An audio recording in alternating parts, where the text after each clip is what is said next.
ये तो हुआ मंगलाचरण की बात। अभी अब हाँ, कृष्णकांत जी बोलिए, क्या बोलना चाह रहे हैं? हेलो। हाँ, हाँ, क्या? बोलिए। हेलो। हाँ, बोलिए, बोलिए। सर, जैसे कि आपने मंगलाचरण बोला कि मंगलाचरण किसी भी चीज को शुरू करने से पहले मंगलाचरण करते हैं, जिससे निर्विघ्न जो है समाप्ति की ओर हो जाए। सब तो लोग अपना जो ऑडियो जो ऑफ लोग कर लीजिए। हाँ, बोलिए। जो मंगलाचरण नहीं करते हैं, जैसे चारवाक हो गए, जैन हो गए, बौद्ध हो गए, तो सर वो मंगलाचरण नहीं करते, यानी अगर कहने का मतलब है जो नास्तिक लोग होते हैं, क्या वो मंगलाचरण करेंगे तभी उनका काम सफल होगा, या नहीं करेंगे तब भी उनका काम सफल होगा? तो मंगलाचरण करना जरूरी है या नहीं जरूरी है? हाँ, बिल्कुल, ये भी अच्छा प्रश्न है। मंगलाचरण देखिए, ऐसा नहीं है कि ज़रूरी ही है। अब ये जो लोग नास्तिक हैं, वो लोग ईश्वर को नहीं मानते, लेकिन वो लोग किसी चीज़ को तो मानते हैं, किसी ना किसी चीज़ को तो मानते हैं, तो वो उसके बारे में उसकी आराधना करते हैं या उसके बारे में बोलते हैं। जैसे जैन लोग, जैन दर्शन वाले को भी नास्तिक कहते हैं, लेकिन वो लोग नमो अरिहंताय ये बोलते ही हैं, जिनों को बोलते हैं, तो वो भी एक मंगलाचरण की श्रेणी में आता है, ठीक है? तो हम किसी ना देखो, जैसे कहते हैं कि कोई लोग मूर्ति पूजा करता है या भगवान की पूजा करते हैं, तो वो उसमें भगवान को देखते हैं तो वो उसकी पूजा करते हैं। आर्य समाजी लोग हवन के अंदर में देखते हैं, वो उनका हवन का है। एक श्रद्धा का बात है, हम इसको मानते हैं, श्रद्धा के ऊपर में हमारे डिपेंड होता है कि हम जिसको हम मानते हैं, उससे हम कहते हैं कि हे ईश्वर, चाहे आप विष्णु जी को मानो, चाहे राम जी को मानो, चाहे सीता जी को मानो, चाहे सरस्वती को, देखो उन्होंने सरस्वती जी की आराधना की। कुछ लोग शिव जी की आराधना करते हैं, जैसे कालिदास के लिखे हुए ग्रंथों में शिव जी का मिलता है। अभिज्ञान शाकुंतलम के मंगलाचरण में भी शिव जी का उन्होंने किया है, रघुवंश के प्रारंभ में भी उन्होंने शिव जी का किया है, तो वो शिव जी को मानते हैं आराध्य, तो वो उनके बारे में बोलते हैं। तो ये अपना अपना एक अलग विषय है, ठीक है? इसमें इतना डिटेल में जाने की जरूरत नहीं है। लेकिन सर कुछ कुछ बीच में भी जो है मंगलाचरण होता है, जैसे हाँ, कि स्टार्टिंग में भी होता है, बीच में भी होता है, लास्ट में भी होता है, या फिर मैंने मंगलाचरण को इतना मतलब बता दिया गया है कि ये तीनों जगह मतलब करें तो ठीक रहेगा, या स्टार्टिंग में करें एक बार करें तो ठीक रहेगा, या लास्ट में करें तो ठीक रहेगा, या ऐसा कुछ सर? मैंने कल ही शुरुआत में बताया था, ग्रंथादौ ग्रंथ मध्य ग्रंथांते च मंगलाचरणम कुर्यात। ऐसा शास्त्र में परंपरा कही गई है कि ग्रंथ के ये सिलेबस है, मंगलाचरण नहीं है, लेकिन आप पूछ रहे हैं तो डाउट थोड़ा सा क्लियर कर रहा हूं बस। नहीं सर जी, पहला सवाल ही यही है ना मंगलाचरण, तो इसी हाँ, रिगार्डिंग मैं पूछ रहा हूँ आपसे। हाँ, नहीं, तो वो हमारे शास्त्रों के अंदर में ये बात बोली गई है कि ग्रंथ के प्रारंभ में, ग्रंथ के मध्य में और ग्रंथ के अंत में, इन तीनों जगहों पर मंगलाचरण करनी चाहिए। लेकिन अब ये है, कहीं कहीं पर देखोगे आप तीनों जगहों पर मिलता है, और नहीं भी करेंगे तो कोई हमारे हानि तो है नहीं, हानि जी है सर। नहीं, ठीक है? आपको ये जबरदस्ती नहीं है कि आप मंगलाचरण करो ही, बिना मंगलाचरण के भी बहुत से ग्रंथ है, ऐसा नहीं, ठीक है? और मंगलाचरण कोई ऐसा नहीं है, 3 प्रकार का मंगलाचरण बताया, ये एग्जाम में पूछ सकते हैं इमरान जी। एग्जाम में ये पूछा जाता है कि मंगलाचरण कितने प्रकार का होता है, तो 3 प्रकार का होता है। मैं आपको नाम लिख देता हूं, वो नाम आप लोग नोट कर लीजिएगा।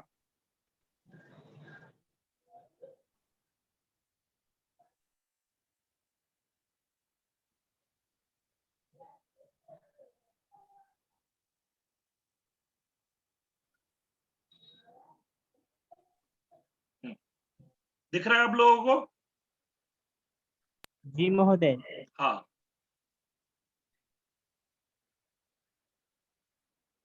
मंगलाचरण त्रिविधा। तो पहला है नमस्कारात्मक,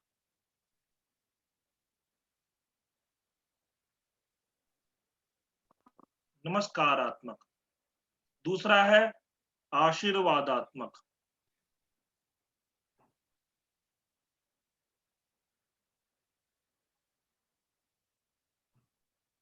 और तीसरा हो गया आपका वस्तु निर्देशक।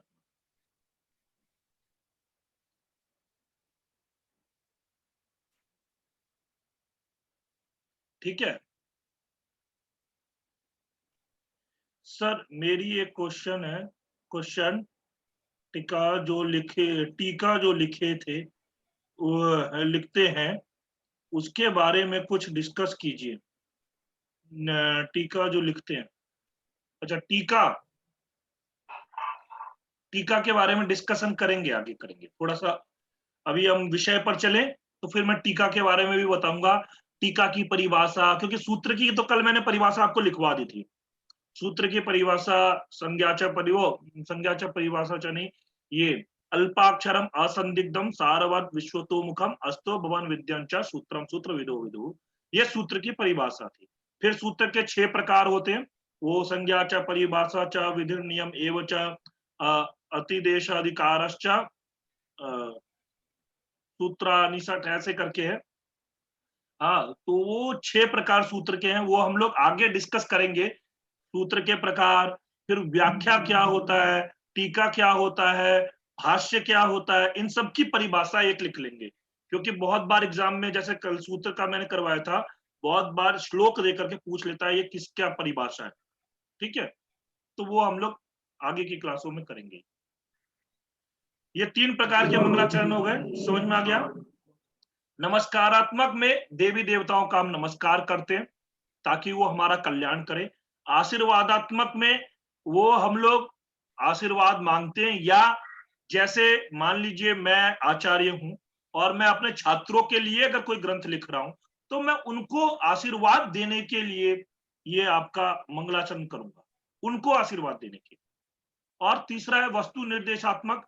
वस्तु निर्देशात्मक में मैं क्या होता है कि उस ग्रंथ के अंदर में मैं किस चीज का वर्णन करने जा रहा हूं या क्या बताने वाला हूं, उसके बारे में वस्तु निर्देश करते हैं कि यह जो ग्रंथ है इसमें मैं भगवान श्री रामचंद्र जी के बारे में बताऊंगा, तो वो पहले ही उसमें श्लोक में बता देते हैं कि इसमें ये चीजों का वर्णन होगा। ठीक है, ये 3 प्रकार के मंगलाचरण। अब कल एक और प्रश्न था, अभी कोमल जी का प्रश्न था कि हम लोग पाणिनि जी ने 14 सूत्र लिखे, उसके बाद में उन्होंने प्रत्याहार क्यों बनाया, प्रत्याहार क्यों बनाया उन्होंने। ठीक है, यही प्रश्न था ना, उनको प्रत्याहार बनाने की जरूरत क्यों पड़ी।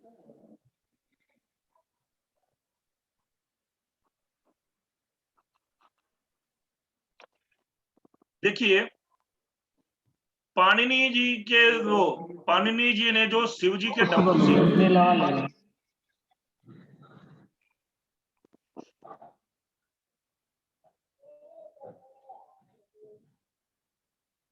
अब आपको स्क्रीन पे क्या दिख रहा है सर? महेश्वर सूत्र। महेश्वर सूत्र, ये कल जो मैंने आपको समझाया था वही है, अभी तक लिखा हुआ है। ठीक है, इसको मिटाया नहीं था, मिटा देता हूं। देखिए, ये 14 सूत्र है। कल मैंने आपसे कहा था प्रत्याहार मैं पूछूंगा, लेकिन मैंने पूछा नहीं क्योंकि उसके पीछे एक विशेष कारण है। मैं अभी आगे और चीजें समझा करके फिर आराम से हम प्रत्याहार ये पूछेंगे। ठीक, तो प्रश्न क्या था कि प्रत्याहार किस लिए बनाया उन्होंने। अब ये 14 सूत्र बनाने के बाद में एक मैं आपको कल बताया था कि वैयाकरणीय लोग जो होते हैं ना, वो लोग संक्षिप्त से संक्षिप्त में बात कहना चाहते हैं। संक्षिप्त से संक्षिप्त में मतलब जितना ज्यादा छोटा हो सके, छोटे से छोटा।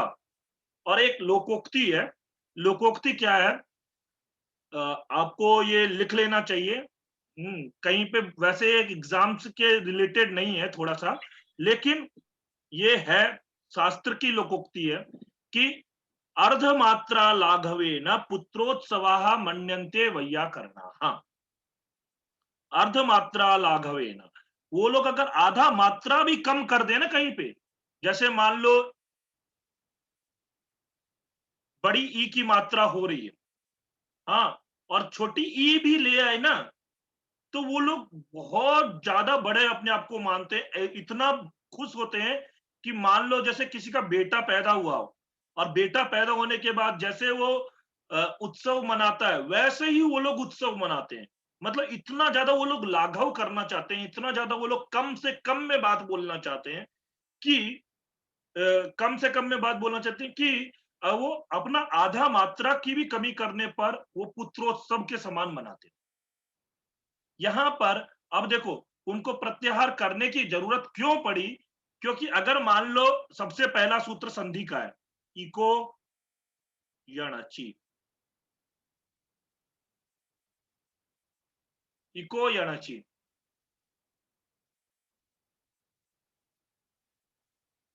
ठीक है। अब ये इको यणचि, इस इको यणचि सूत्र के अंदर में इक,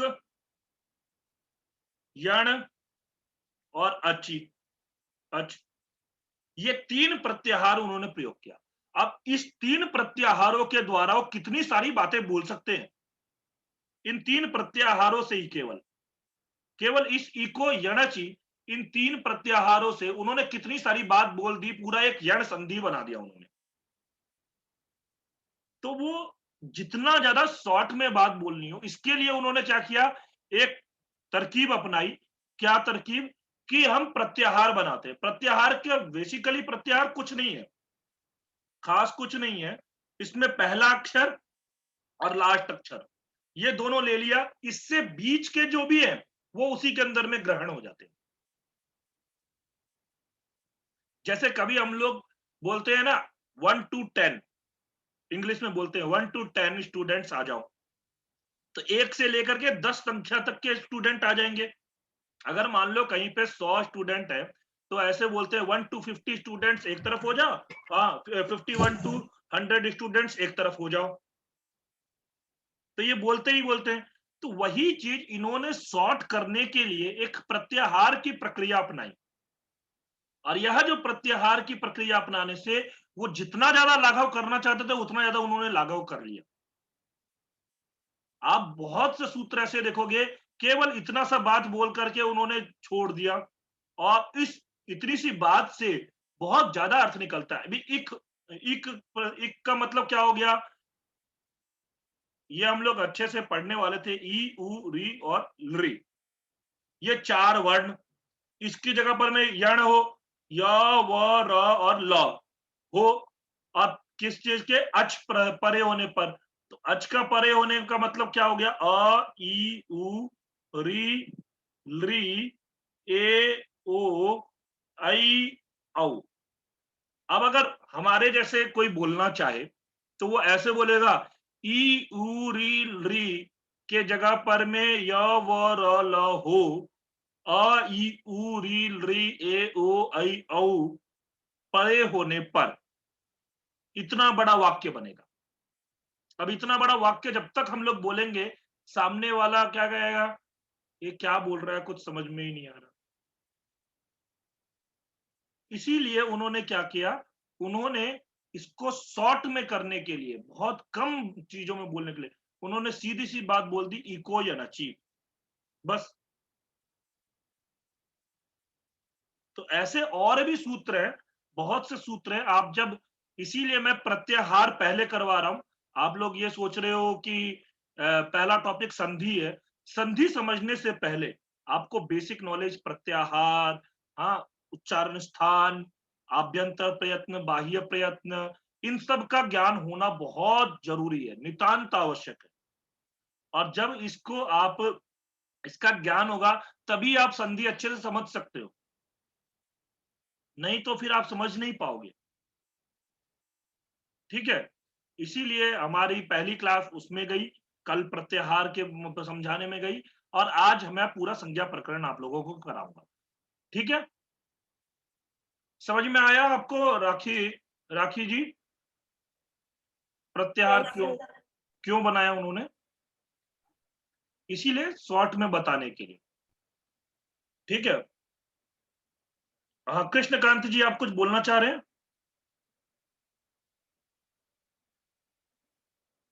कृष्णकांत जी नहीं बोलना चाह रहे, तो आप अपना हाथ नीचे कर लीजिए। जी महोदय, मेरे को सेम उत्तर मिल गया था, जो प्रश्न और प्रश्नोत्तर हुआ ना भी चंदन जी के और आपके बीचों से, मेरे को उत्तर मिल गया। अच्छा अच्छा, तो आप अपना हाथ नीचे कर लीजिए। ठीक है, हाथ ऊपर ही था इसलिए। चलिए, कल प्रत्याहार समझ में आ गया था, किस कोई ऐसा है जिसको समझ में ना आया हो तो मैं एक दो प्रत्याहार और लेकर के फिर आगे बढ़ता हूं। देखिए जैसे मैं अभी पूछता हूं, जल प्रत्याहार, जल, कौन बताएगा जल प्रत्याहार? हाथ ऊपर कीजिए।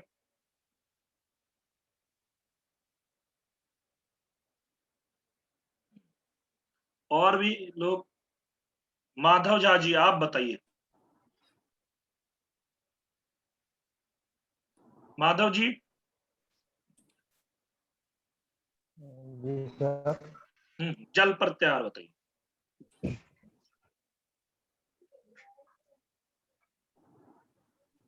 जब अगर दस जकार है, हल्का लकार है। हाँ, जब गर्दस का जकार है, हल्का लकार है। बोलिए प्रत्याहार में कौन कौन से वर्ण आएंगे? जब गड द ख फ छ ठ थ चट क प स स स ह। यहाँ पर च ट त भी आएगा, तो सॉरी सॉरी। जब गड द ख फ छ ठ थ च ट त क प स स स और थ। ऐसे ही हाँ आपसे मैं पूछूं, और खर, खर प्रत्याहार कौन बताएगा? ख फ छ ठ थ चट क नहीं, आप खखारे। रहने दीजिए, आप किसी और को बोलने दीजिए। ऐसे तो फिर तो आप ही सब बोलते रहेंगे तो ठीक नहीं है ना, कोई और भी बोले। रोशनी जी आप बोलिए। सर खा फा छा ठा था चा टा ता का प सा सा स। क प स स स। बहुत बढ़िया। तो कोई ऐसा है जिसको प्रत्याहार में कोई डाउट हो, कुछ पूछना हो?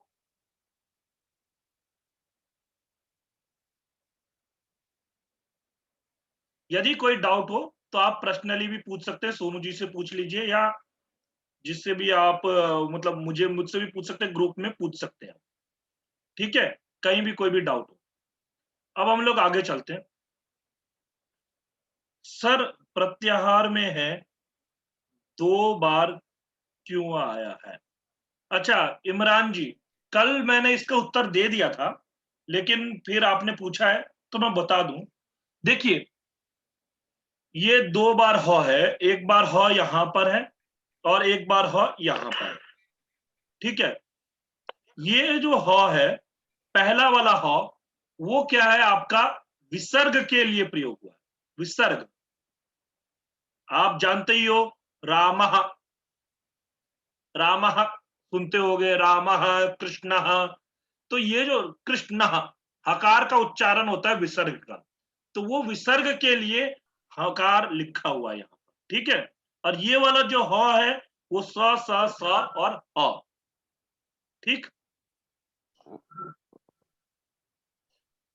आ गया समझ में? ओके, चलिए। अब ये वृत्ति दी हुई है, इति माहेश्वराणि सूत्राण्यादि संज्ञार्थानि, ये माहेश्वर सूत्रों की इसकी संज्ञा हुई है। एषाम अंत्य इत, इनका जो अंत्य है, इनके सभी के जो अंतिम वर्ण है उनकी इत संज्ञा होती है। इत संज्ञा समझते ही हो, मतलब अभी आगे सूत्र आएगा हलंत्यम। और इत संज्ञा का कार्य क्या होता है ये देखिए, ये ण क ङ च ट त म च ट ण म य स स व य र ल, ये 14 इत संज्ञा वाले। ठीक है, इन सभी का जो अंतिम है ना, आयुंडलिक आपने देखा, पर एक बार और दिखा देता हूं आप लोगों को। ये देखिए, इसमें ये देख रहे हैं, इसमें ण पहला है, क दूसरा है, ङ तीसरा, च चौथा, ट पांचवा, ण म य घ स व य र और ल, इन सभी की इत संज्ञा होती है। ठीक है सर, मैं ह को 2 बार कहां देखे भाई? मतलब क्या बोल रहे हैं, कुछ समझ में नहीं आया आपने। ह को 2 बार कहां देखे भाई? एक हयवरट के ह है, दूसरा हल का ह है। सर वो पूछे थे स्वर प्रत्याहार में 2 बार ह कैसे है, तो स्वर प्रत्याहार में तो एक ही ह, स्वर प्रत्याहार में तो ह है ही नहीं, स बस है। नहीं सर, मतलब वो प्रत्याहार नहीं है, सर का मतलब वो मुझे बोल रहे हैं सर प्रत्याहार में हौ दो बार के कहाँ से आया, कॉमा नहीं डाला, ये कहने का अच्छा मतलब अच्छा, है। कॉमा नहीं डाले थे तो मैं नहीं समझा। हाँ ठीक है ठीक है। वो सर मुझे बोल रहे थे। अच्छा, अब ये हकारा दीशु अकारा उच्चारण था। एक प्रश्न आपसे ऐसा बन सकता है कि ह आदि में उच्चारण के लिए देखिए, जैसे आप देखेंगे हयवरट ह य व र, हाँ, ल य म ग ण न, ये सारे क्या है, ये व्यंजन है। और व्यंजन जो होते हैं, व्यंजन में क्या होता है कि व्यंजन कैसे होते हैं, वो हलंत होते हैं, अर्ध स्वर वाले होते हैं, सारे व्यंजन हलंत होते हैं। लेकिन उसमें जब अ लग जाता है, ह में अ लगा तो ये पूरा ह हुआ, य में अ लगा तो ये पूरा य हुआ। यानी कि इन सब के अंदर में अ लगा हुआ है, अकार आया हुआ है। तो ये अकार जो है उच्चारण के लिए होता है। हकारादिषु अकारः उच्चारणार्थम, उच्चारण के लिए। और लण में जो य है, लण में जो अ है ना, वो क्या है, इत संज्ञा के लिए, इसकी होती है इत संज्ञा, लण के अ की। बाकी सब में अ जो आया वो उच्चारण के लिए। इसीलिए एक आपको मैं बता दूं, क्योंकि एग्जाम के अंदर में पूछ लिया जाता है, मैं पूरा उसमें डिस्कशन में नहीं जाऊंगा, क्योंकि अगर उसके डिस्कशन में गए तो हमारा पूरा क्लास चले जाएगा। बस मैं इतना समझा देता हूं, एक बनता है रॉ प्रत्याहार, केवल रॉ प्रत्याहार ही बनता है। ठीक है, हाँ बोलिए अमित प्रधान जी, क्या बोलना चाह रहे हैं? सर हमने शास्त्री में तो पढ़ा था कि काशिका में जो है 44 प्रत्याहार बताया गया था। हम्म। तो आप तो बता रहे हैं कि 42 प्रत्याहार है। हाँ यहाँ 42 है, और मतलब ऐसा आप प्रत्याहार बना दीजिए, उसमें कोई बात नहीं है। आप 44 बनाइए, आप 50 बनाइए, आप 100 भी प्रत्याहार बना सकते हैं। प्रत्याहार बनाने का नहीं मतलब सर, क्या है कि पहला का एक नहीं अक्षर सर, लिया और लास्ट का एक अक्षर ले लिया। आप ऐसे बना सकते हैं, अल प्रत्याहार, इल प्रत्याहार, उल प्रत्याहार, रिल प्रत्याहार, एक एक अंतिम वाला लेकर के चले, फिर उसके वाला लेकर के चले, तो ऐसे तो 150-200 प्रत्याहार बन जाएंगे।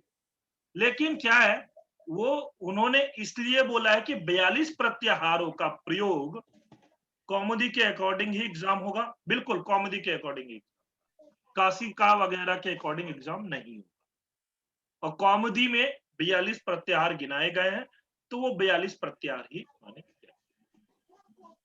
ठीक है, बनाने को तो आप कितना भी प्रत्याहार बना दो, वो 42 प्रत्याहार का उन्होंने प्रयोग किया है, इसलिए वो 42 प्रत्याहार गिनते हैं।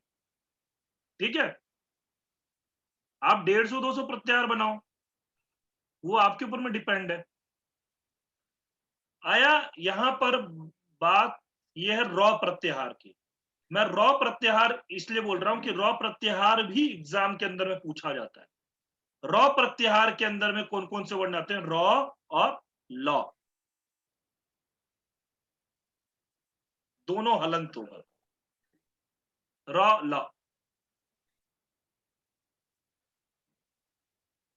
ये रॉ लॉ में लॉ हलंत होगा, लेकिन रॉ पूरा होगा, पूरा होगा। ऐसा हयवरट, हयवरट और लन, हयवरट और लन, इसमें ये दोनों वर्ण आते हैं आपके रॉ प्रत्याहार के अंदर में। ठीक है, कभी भी आपसे ऐसा पूछ सकता है कि रॉ प्रत्याहार में कौन कौन से वर्ण होते हैं, तो एक वर्ण का ही प्रत्याहार कौन सा है, तो वो रॉ प्रत्याहार, आपसे ऐसा भी पूछा जा सकता है। रल नहीं पढ़ेंगे, नहीं पढ़ेंगे, केवल रॉ पढ़ेंगे, रॉ प्रत्याहार। ठीक है, इसीलिए रॉ प्रत्याहार अलग से लघु सिद्धांत कौमुदी के अंदर में भी थोड़ा सा वर्णन दिया हुआ है, यहाँ पर नहीं दिया हुआ है। जब आप व्याख्या वगैरह देखोगे तो उसके अंदर में मिलता है। इसीलिए उन्होंने कहा है लण मध्य तो इत संज्ञक, लण के अंदर में जो अ है वो इत संज्ञक है।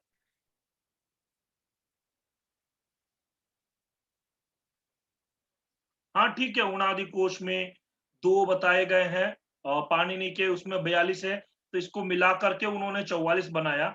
मैंने वही बात बोली ना, जो पाणिनि जी ने जो प्रयोग किया है, उन 42 प्रत्याहारों का गणना किया गया।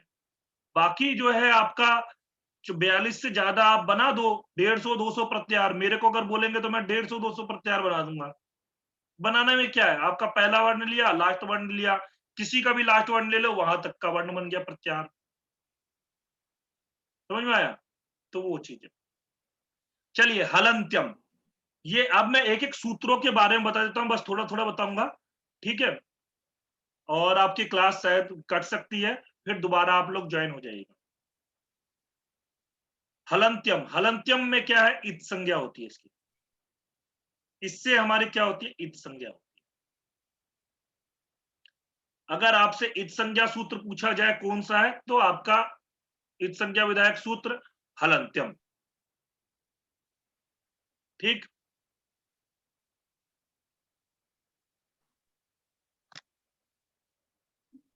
फिर उसके बाद में आता है एक चीज है, उपदेश किसे कहते हैं। उपदेश के लिए ये सूत्र आया है,